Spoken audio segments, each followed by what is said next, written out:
All right. People are still checking into on campus. That's fine. Your jokes are terrible, but that's okay. That's neither here nor there. My favorite so far is Andrew Morrissey's, and his joke goes like this, which I guess you can read, so it's probably not that big of a secret. What kind of jokes are allowed during quarantine? And then he put a couple of enters, and then inside jokes. It's funny because we have to stay inside. Um, yeah, that's it. Couple people said me and or put a picture of me, which I didn't think was very nice, but that's okay. Um, yeah, that's okay. I will begin grading tests here probably tomorrow because I have the most time tomorrow to actually start that kind of stuff. It wasn't meant to be super complicated. I think people had probably more trouble than they wanted submitting it, but that's all right. Besides that, in other more positive news, Girl Scout cookies are now deliverable. So that's we've come a long way. Um, but the other good thing about today is that we're starting probability. All right, and this is going to be very, very interesting because I've only taught this once, uh, and I taught it pretty heavily out of the book. All right, which I'll kind of try to do, um, but it's a little bit more interesting when I'm teaching out of the book in class because it's a little bit more animated. So as we kind of go through this, it'll probably be a little bit boring at first, and then we'll get to some actual interesting stuff as we get to like working with actual probabilities and actual series and actual sums. But right now we have to get kind of all of the definitions and equations out of the way. Okay, so if you don't have a notebook, please get one and start writing kind of what you see on the screen. And in like a minute or two, I'll start talking about this stuff. But I'll give you a minute to kind of write down, and then we can actually talk about it.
As you are writing this down, I'm going to start to talk about this. Um, this is like the initial stuff that we need for probability. And the cool thing about probability is that this is, in my opinion, probably um, right where calculus kind of starts.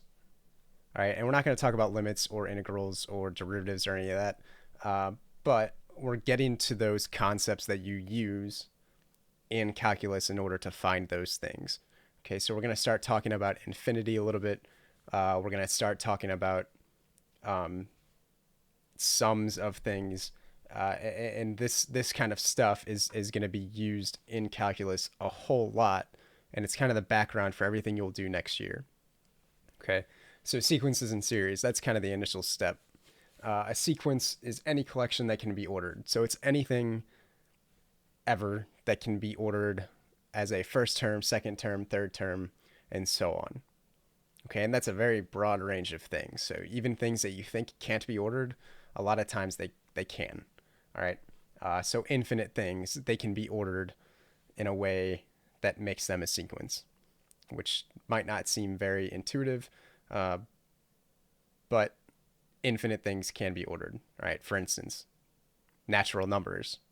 Right. Natural numbers are all positive integers, and we can write them in an order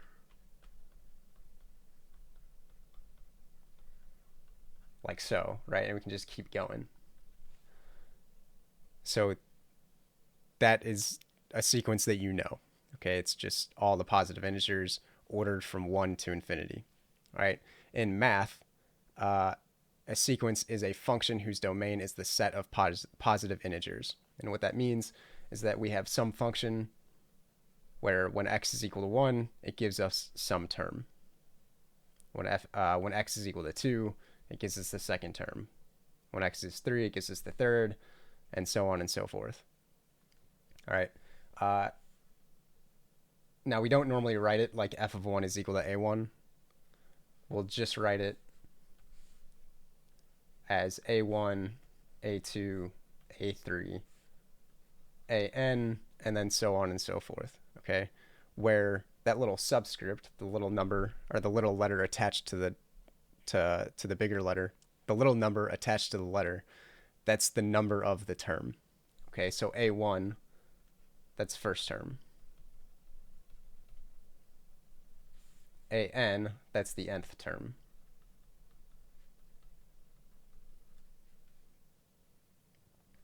And then it can go infinitely or not. It just depends on the sequence. All right, so the formal definition of a sequence, an infinite sequence, so something that does not stop, is a function whose domain is the set of all positive integers. So that would look like a1, so the first term, the second term, the third term, the fourth, all the way up to the nth, and then it would keep going after that. All right, so again, that subscript notation, those little numbers, that's just the number of the term. It's kind of like saying f of 1, f of 2, f of 3, and so on. And these are all the terms of that sequence. If the domain is only the first n integers, then that sequence is finite. So if this sequence were to end at just an, then it would be a finite sequence. So an infinite sequence doesn't end, a finite sequence does end. So before I move on, and I know this is kind of abstract, are there any questions about anything you see up on the screen?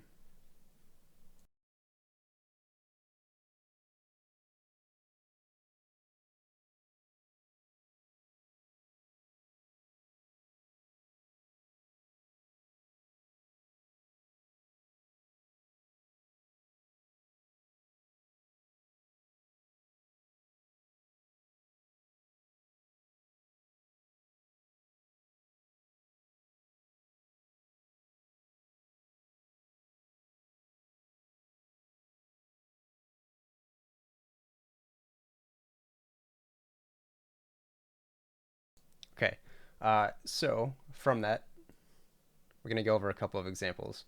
All right, and there are two different types of examples where this is the first. I will either give you a rule and you have to find certain terms of the sequence, or I'll give you a sequence and you have to find the rule. All right, so the first and the easiest is what I have up on the screen. It's what are the first four terms of the given sequence. Okay, so we'll start here on the left. So we want a1, a2, a3, and a4 for white, red, and blue. Okay, so again, this is just like function notation. It's just a different way of writing it. So a1, the first term, is really 3 times 1 minus 2, which is just 1. The second term, that's just 3 times 2 minus 2,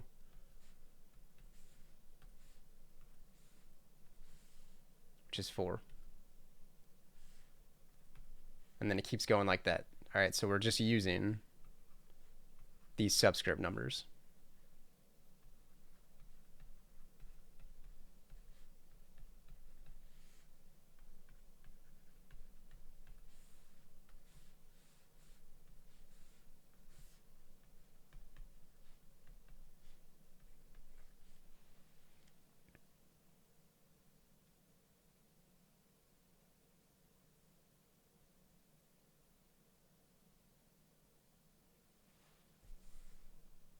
right? And these can look a lot of different ways. So we're not just like multiplying by some number and then subtracting some number, right? We can use that n as an exponent in a lot of different ways, all right? So for red, you do the same thing.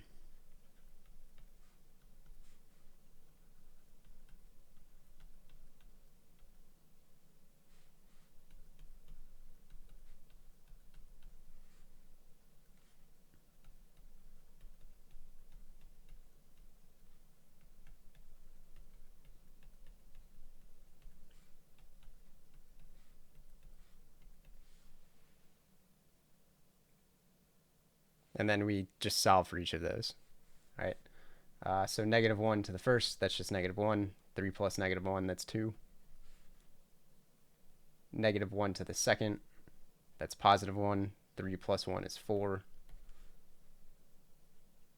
-1 to the third power, that's -1. 3 plus -1, that's 2. And it just keeps repeating like that. Okay, so sequences don't always necessarily just go up or just go down. They can just repeat, kind of like what you see in red.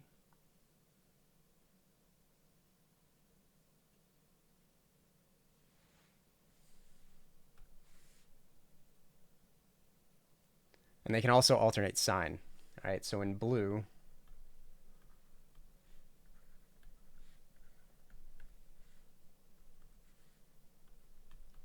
we have a number that will alternate sign. All right, so -1 to the first over 2 times 1 plus 1.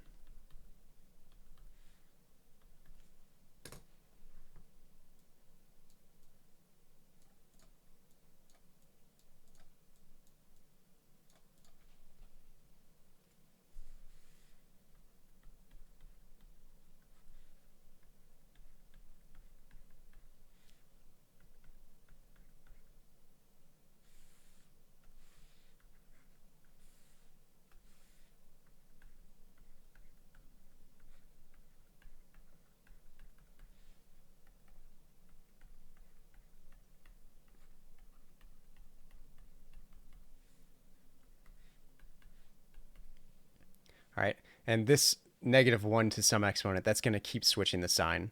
And it kind of did the same thing in red, but we were always adding something bigger than the negative. All right, so in the first term, -1 to the first, that's negative. So we have -1 over 3. -1 to the second, that's going to be a +1. Then we'll have 5 in the denominator, and so on.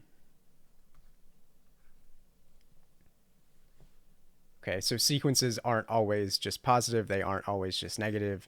They can switch signs. They can repeat. They can go back and forth between one term and the other. It just depends on the actual rule for n. Okay, so this is probably very simple, and it should look simple. This is just function notation.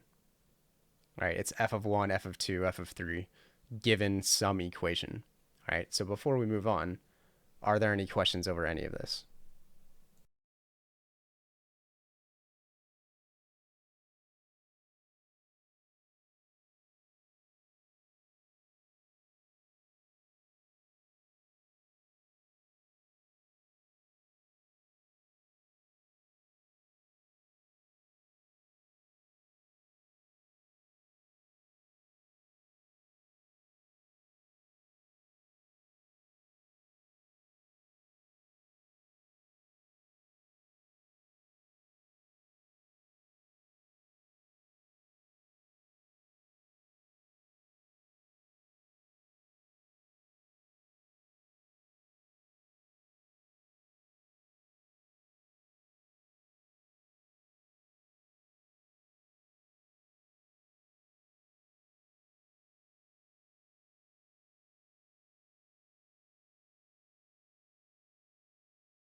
All right, so that's the easy part. And just keep in mind that I can make this harder and harder. Uh, so that's given a rule for a sequence, find the certain number of terms. Now we have to do something that's a little bit trickier. It can seem really easy at first, um, but it can also get very, very difficult. All right, so now we are given a sequence and we have to find the rule for n. All right, so given the sequence, find the nth term. And what that means is we want an equation to find n. All right, so in white, if we have 1, 3, 5, and 7, we have to ask ourselves what's happening between each of the terms. All right, so I know this is very simple and you can kind of see the pattern right off the bat. But it's helpful to write out the terms above it.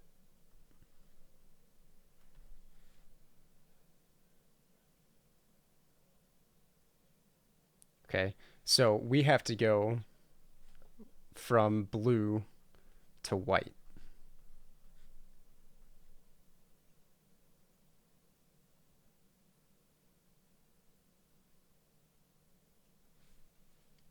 So I'm going to give you a second to kind of think about this and try and come up with a rule on your own. I'll give you a minute or so.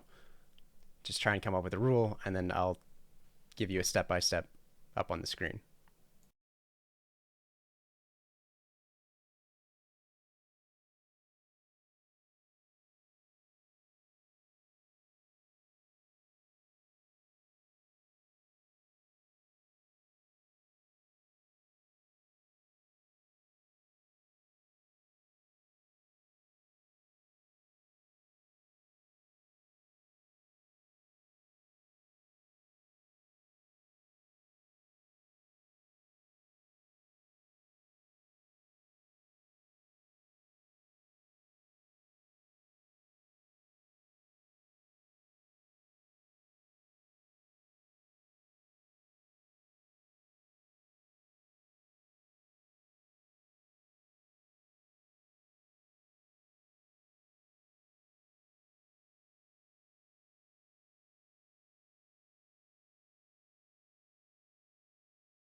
All right. So in order to go from blue, so the number of the term, to the actual term itself, we have to manipulate these blue items. Okay. So the nth term, actually we can even start a little bit more basic than that. The first term is just 1. Second term is 2 or 3. And the first thing you can do is ask yourself how you get from 1 to 3. And we have to add 2. Okay. Third term, though, is 5. We're still adding 2. But the fourth term, that rule no longer... Oh, wait, it does. It still applies. Okay. But we have to write the nth term with regards to just n. We can't use the term before it. Okay. So if we kind of break this down, and this is where it gets tricky, and it gets kind of tricky to explain, especially not in person. This ends up being 2 times n minus 1.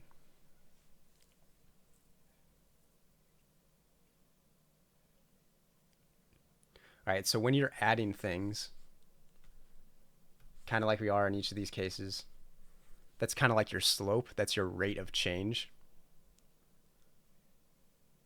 And then we start 1 below.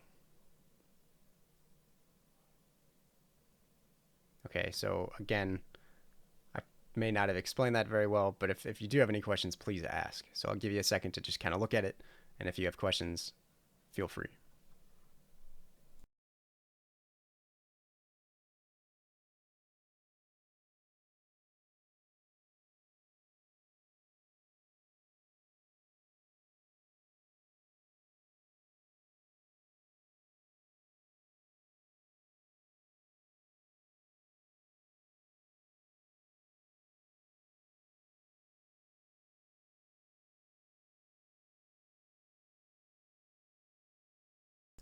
Why wouldn't it be n plus 2? So that's a good question.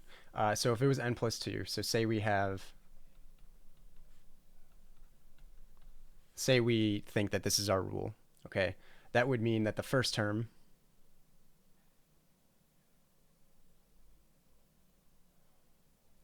that would mean that the first term is 1 plus 2, which is equal to 3.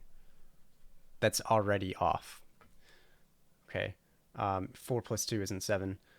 The fourth term plus... The third term plus 2 is 7, though. There you go. All right, so we have to check this with each term. It has to work for every single case and for every single term. Okay, so we know from this sequence that the fifth term has to be 9, right? We're adding 2 to each term.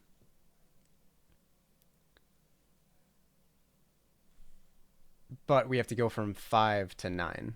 So 5, that's our variable. And then we have to get to 9. All right, so again, we're adding 2. That's kind of our rate of change. 2 times 5 is 10. 10 minus 1, that's 9. All right, and this, again, this takes a little bit of practice because you're probably not used to looking at functions in this way. All right, so it's okay that you have questions. We're going to keep kind of going through this, and we'll go to kind of harder and harder examples, and then this stuff will look decently easy. And there are rules for these things, which we'll get to in the next couple of days. But this is called an arithmetic series.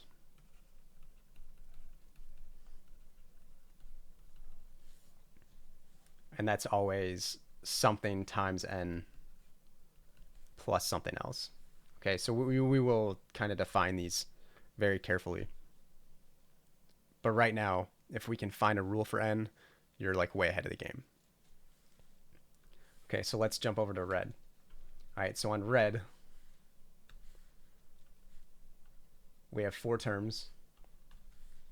And it doesn't really look like there's any one rule that defines it.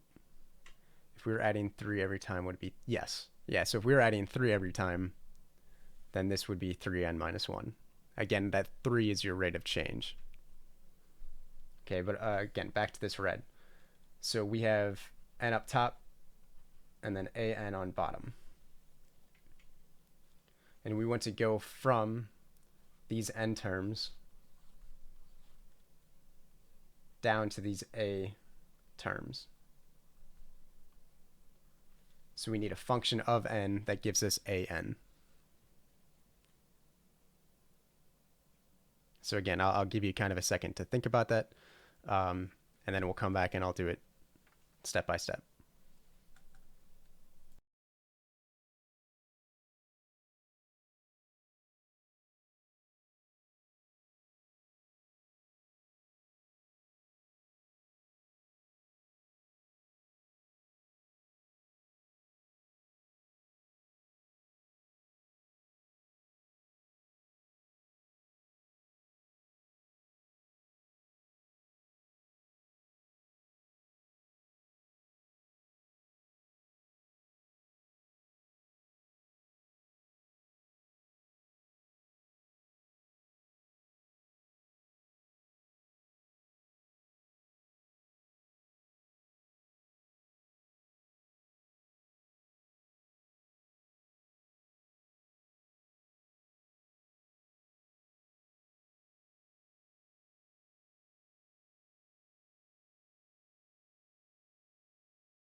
Okay, so if you're anything like me in this case, I really didn't know what to do when I first saw this problem, but we can break it down in a couple of different pieces. So the first thing is we need to look at signs. All right, so from this sequence, we know that the second and the fourth terms are negative. So we have something that is repeating negatives. So if we go back up to our examples up top, we're going to have something that looks like this in our equation. All right, so we're going to have an is equal to -1 to some power. And then we have to ask ourselves which terms are negative and which terms aren't. Well, from this sequence, our even terms will always be negative. Okay, so in order to get a negative number on even terms, so if we were to just take it -1 to the nth, all right, well, for the first term, then this would be -2. Okay, our third term would also be negative, but they aren't. Okay, so we need to kind of shift our exponent so our even numbers are negative instead of our odd ones. So in order to do that, we're just going to add 1. So then we can just test that part. Just right off the bat, we can test just the negative, just the signs. Okay. So our first term should be positive. So -1 to the 1 plus 1, that's -1 to the second power, which is positive. Okay. Our second term should be negative. So if we plug in 2 for n, we get -1 to the 2 plus 1, which is -1 to the third, which is negative. Our third should be positive. So -1 to the 3 plus 1, that's also positive. And then our fourth should be negative. -1 to the fifth, that's also negative. Okay. I realize that was just a lot of me talking. Are there any questions about what I just said?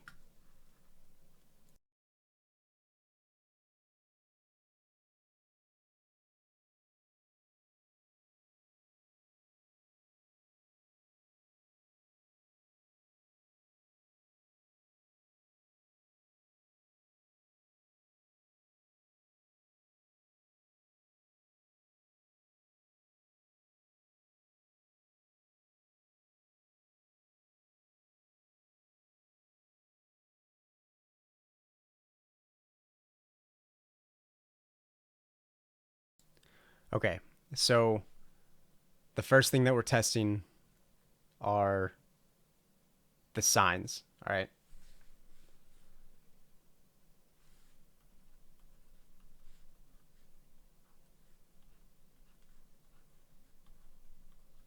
So in order to test the signs,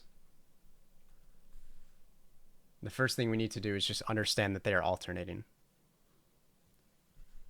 So it goes positive, negative, positive, negative. All right, so whenever we have alternating signs like that, we need something that's going to look like -1 to some power. So alternating signs, that means that you're going to have -1 to some power pretty much all the time. And most of the time in your case, because that's what we're going to be dealing with. Okay. Then we have to test that.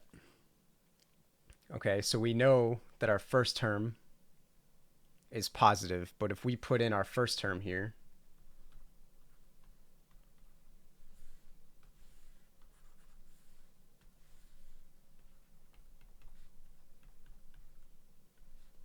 that's equal to a negative. Okay, because -1 to the first power is negative. But our first term is positive. If we plug in our second term, -1 to the second power, that's positive. But our second term is negative.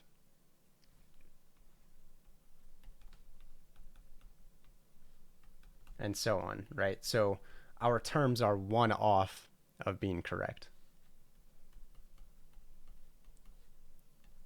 Okay, so we have to change it. So our sequence should be positive, negative, positive, negative. Instead, as of right now, our rule says negative, positive, negative, positive. Okay, so we just have to make one small adjustment, and that's adding 1 to our exponent. And when we do that,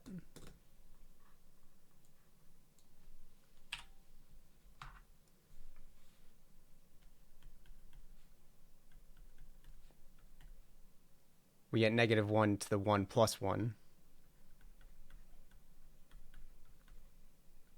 which is positive.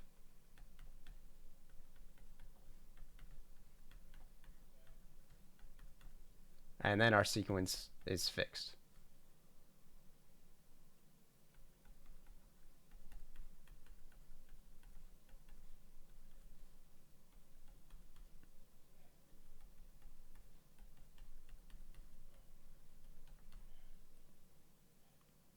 right? Does that make any more sense? So we started with one rule where we're just alternating sign, and then we had to modify that just a little bit to match up to our sequence.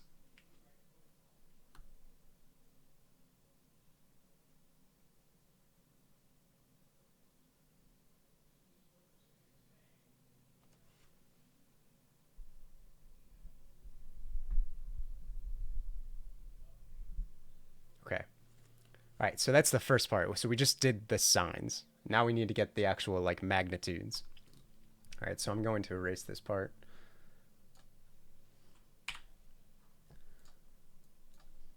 And now we have to figure out how to get the magnitudes of each of those numbers.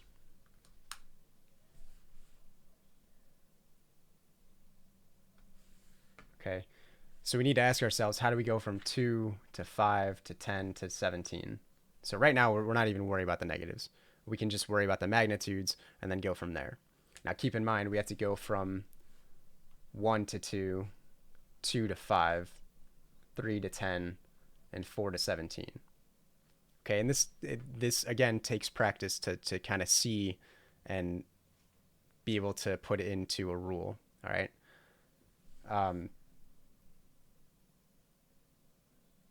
So we could, like a good guess would be to double our n value in order to get to our red value. Okay, so if we do that, our rule would be 2 times n. Well, if we do that, then our first term would be 2, which so far is right. Our second term would be 4, which isn't right. Okay, so then we'd have to modify it again.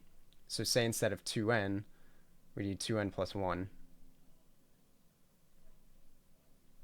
Well, then we have 3 here. But then this is right. Okay, so it takes a little bit of finagling in order to get this right. But we have to get even a little bit more clever than that.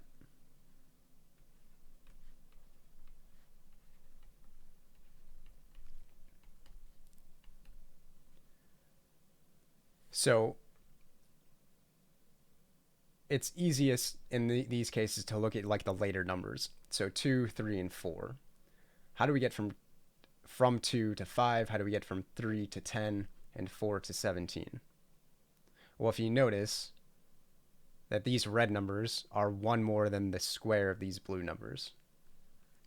Okay, so 2 squared plus 1, well, that's 5, right?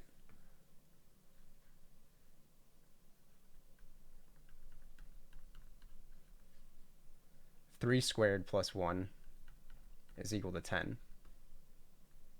Sorry, this shifted down 1. 4 squared plus 1, that's 17. All right, and then 1 squared plus 1, that's still 2. All right, so our rule here would be this in green times n squared plus 1. Okay, and then we have our rule for n.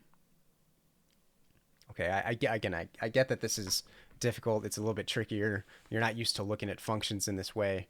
But take a second, look over this work, and if you have questions, ask them so I can address them.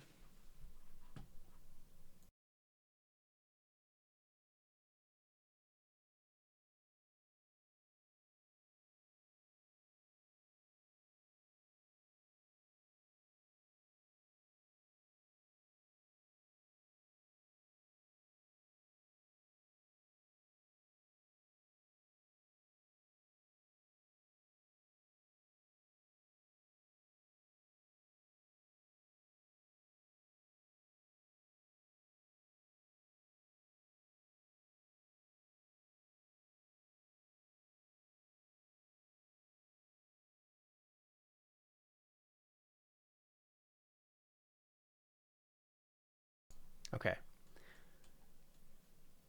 So everything that we've seen above are called explicit sequences. And an explicit sequence is just a sequence that can be determined just by the number of the term that you're on. Okay, so you could find the fourth term given the rule for n. Some sequences are called recursive, which means that each term is a direct result of some previous term or more.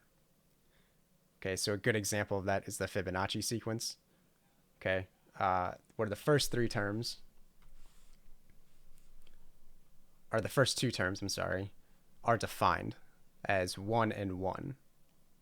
But every term after that is the sum of the previous two. Okay, so the second term, a2, is the sum of a2 minus 2 plus a2 minus 1. So it's the sum of a0 and a1.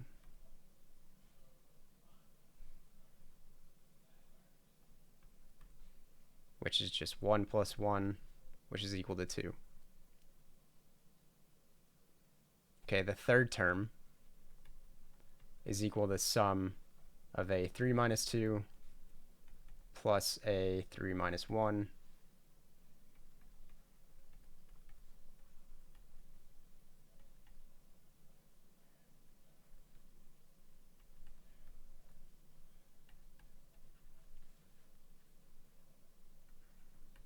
and so on.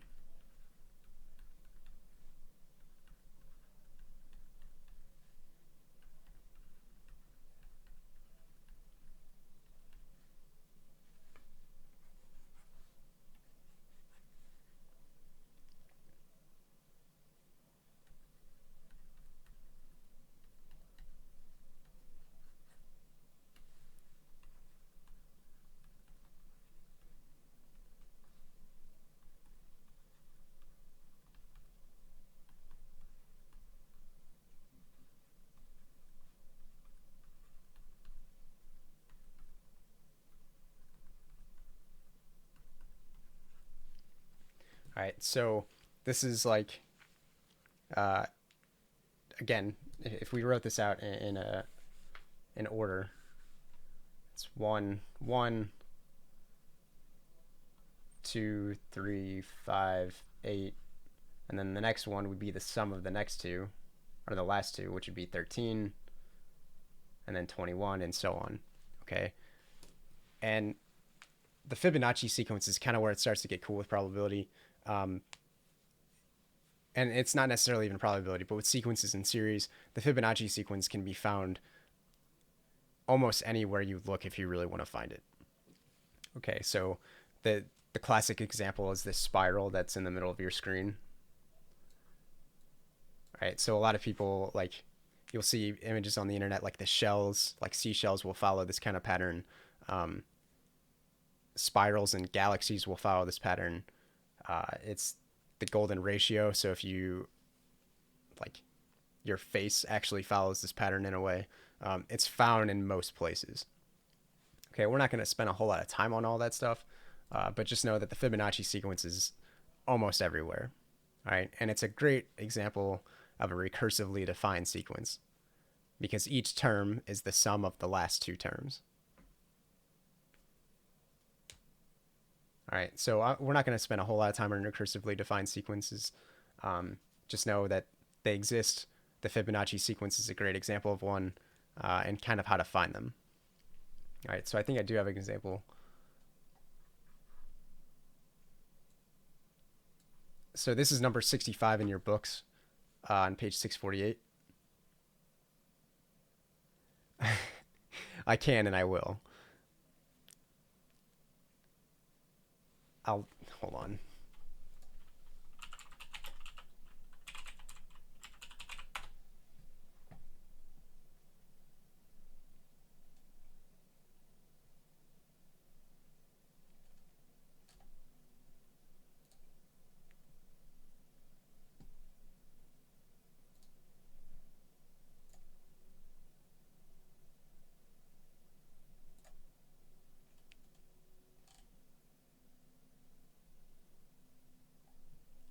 Hold on, just give me a second.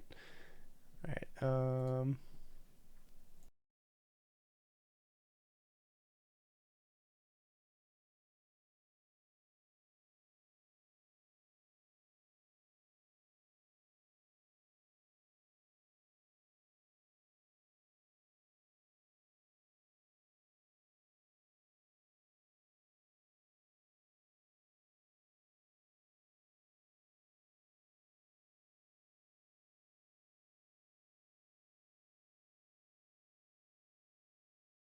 Okay, so some of it's like grabbing, but nature does work this way. Um, it's not always perfect. It's not always like super obvious, but there are patterns in pretty much everything that exists that follows this Fibonacci sequence. And there's a lot more out there. You guys can Google it kind of on your own time. But again, it does exist, and most things follow it. And of course, there's some funny images of like people trying to make it work.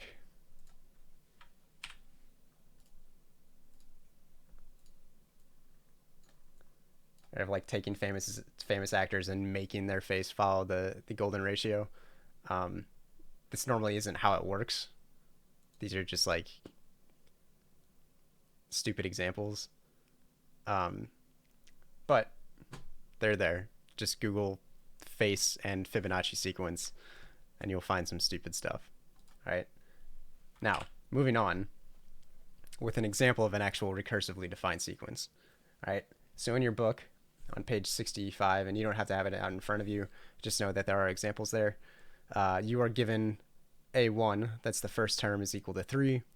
And then you're given the rule for the nth, or in this case, k term. All right. So each term is 2 times the term before it minus 1. All right. So A2, that's really 2 times A1 minus 1, which is 2 times 3 minus 1, which is 4. Okay, the third term is 2 times the term before it minus 1, which is 2 times 4 minus 1, which is 6. And so on.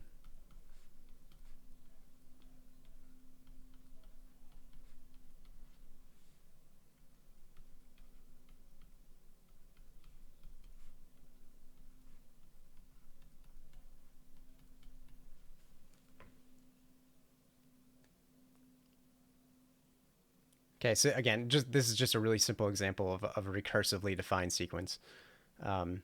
If you know function notation, this shouldn't be very hard. It's just writing it in a different way. All right. And then finally, factorials. All right, so there are, this lesson, this 9.1 is actually pretty loaded, so this is about half of it. But this is probably one of the more important things, at least in the short term. All right, so a factorial, so if n is a positive integer, n factorial is defined as n and then exclamation point, that's the notation, is equal to every number up until n multiplied together. So n factorial is 1 times 2 times 3 times 4 times the number before n times n itself.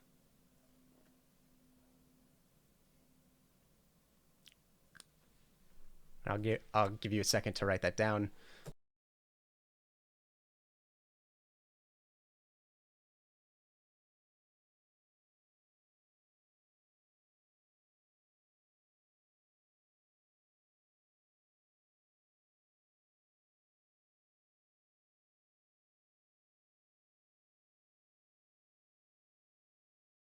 Okay, so for example, in the first one, it's just something you have to know. 0 factorial is every number up until 0, every positive integer up until 0 multiplied by itself. This is actually just equal to 1, and there is a proof for this. Again, you can kind of look this up on your own time, but it is there. 1 factorial is also 1. And then we get into stuff that actually makes this look real, right? So 2 factorial is equal to 1 times 2, which is just 2. 3 factorial is 1 times 2 times 3, which is 6.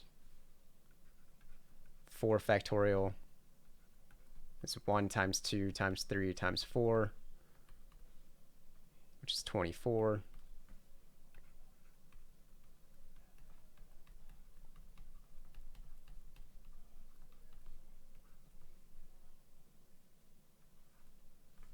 and so on. All right. So again, factorial is something multiplied by every number up until that number.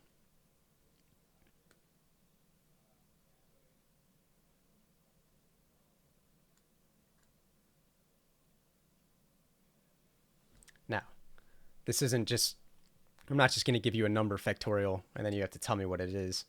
You're going to get something that probably looks like this.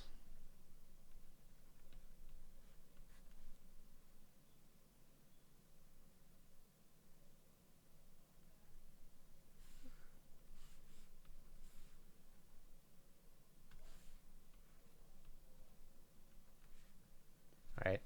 So 8 factorial, 5 factorial, over 9 factorial. And we'll have to simplify that. Now, this does show up on the ACT from time to time. I think like every time I took it, there was a problem kind of just like this. And these are decently easy, so long as you know what this definition actually says. All right. So we can... Yes, you're right.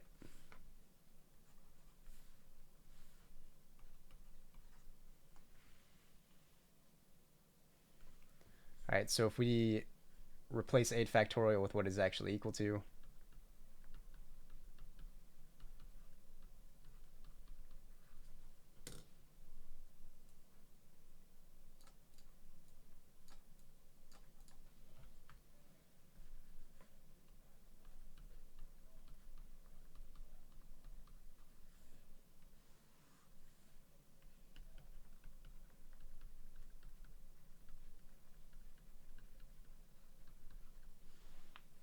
and then we get to kind of factor out common factors. All right, so if we just go down the line, 1s cancel, 2s cancel, 3s cancel, 4s cancel, 5s, 6, 7s, and 8s cancel. And then what we're left with is 1 times 2 times 3 times 4 times 5 over 9.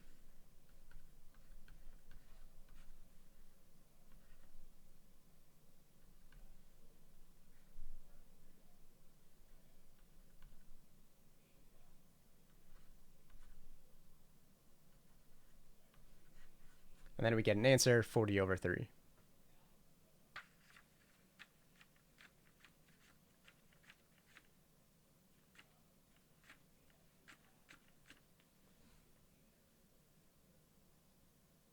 Now, it's not always that easy as well, right? You can also get something that looks like...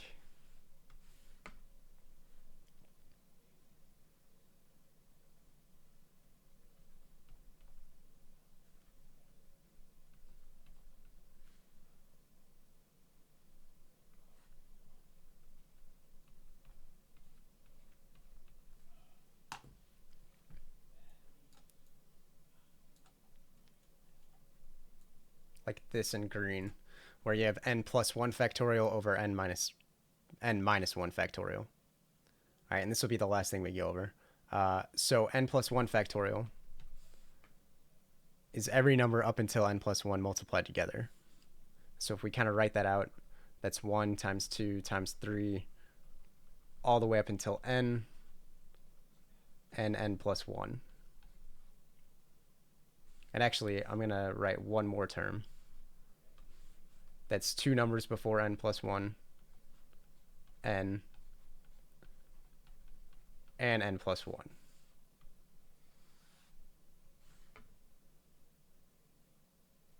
Right, so this is n plus 1 factorial. It's 1 times 2 times 3, all the way up until 2 numbers before n plus 1, the number before n plus 1, and n plus 1 itself. All right, and then n plus 1, if we rewrite that, that's 1 times 2 times 3, all the way up until n minus 1. And then again, we cancel out common factors. And we're left with n times n plus 1, which is n squared plus n.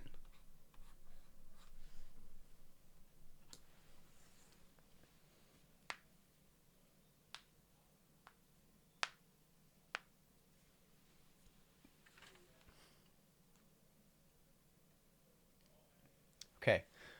Questions about this example or anything that you've seen on the screen so far?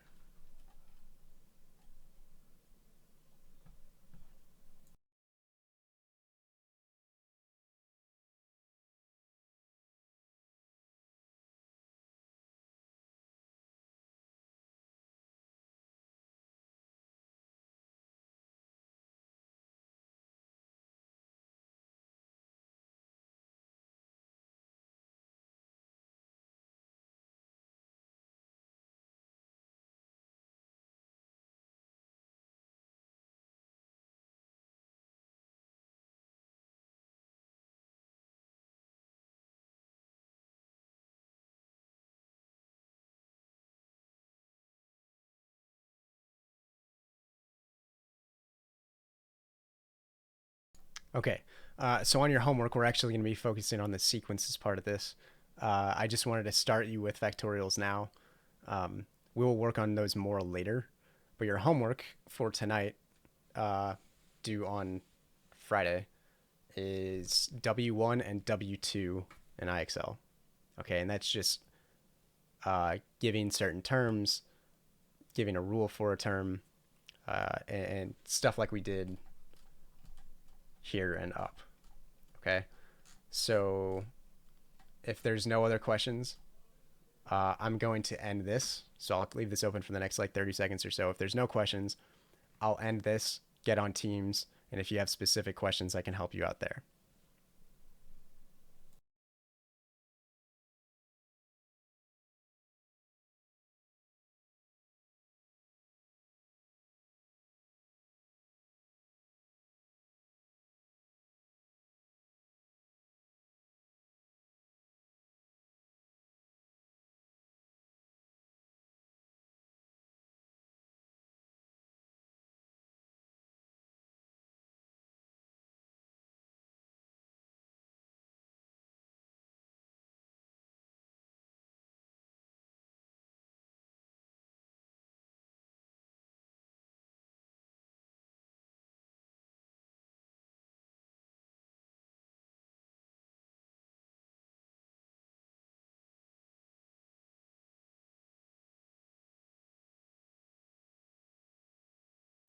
Okay, so I'll close this.